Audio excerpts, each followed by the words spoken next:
ഇത് ഫ്ലിപ്കാർട്ടിൽ നിന്ന് വാങ്ങിച്ചൊരു അസ്യൂസിൻ്റെ വിവോ ബുക്ക് എന്നുള്ള സീരീസാണ്. ഇതിൻ്റെ മോഡൽ നമ്പർ കാണാൻ പറ്റും.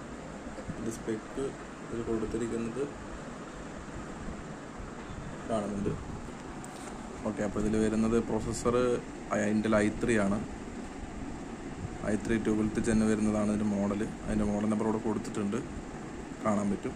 മെമ്മറി 8GB, SSD 500 ആണ്. അതുപോലെ അതിൻ്റെ ഒരു വൈഫൈ വന്നിട്ട് 2.4 5 GHz സപ്പോർട്ട്. പിന്നെ നമുക്ക് ഇതിൽ ഇൻ്റലിൻ്റെ UHD ഗ്രാഫിക്സ് ഇൻബിൽഡായി വരുന്നുണ്ട്. 3.9 GB ആണ് ഇതിൻ്റെ ഗ്രാഫിക്സ് കാർഡിൻ്റെ ഇത് ഇൻബിൽഡ് ആയിട്ടുള്ളത്. നമുക്ക് അത്യാവശ്യം സ്മൂത്ത് പെർഫോമൻസ് ഉണ്ടാവും. പിന്നെ ഇതിൽ എക്സലും മൈക്രോസോഫ്റ്റ് എക്സലൊക്കെ ഇതിൽ മൈക്രോസോഫ്റ്റ് ഓഫീസ് തന്നെ ഇതിൽ ഇൻബിൽഡ് ആയിട്ടുണ്ട്. ലൈഫ് ടൈം വാറണ്ടിയാണ്. അപ്പോൾ അതെല്ലാം ഓൾറെഡി ഇൻബിൽഡായി കിടക്കുന്നുണ്ട്, നമുക്ക് പ്രത്യേകിച്ച് ഒന്നും ചെയ്യേണ്ട. പിന്നെ ഇതിൻ്റെ ബിൽഡ് ക്വാളിറ്റി എന്ന് പറയുന്നത് ഇത് പ്ലാസ്റ്റിക് ടോപ്പ് കവറാണ് ഇതിൽ വരുന്നത്.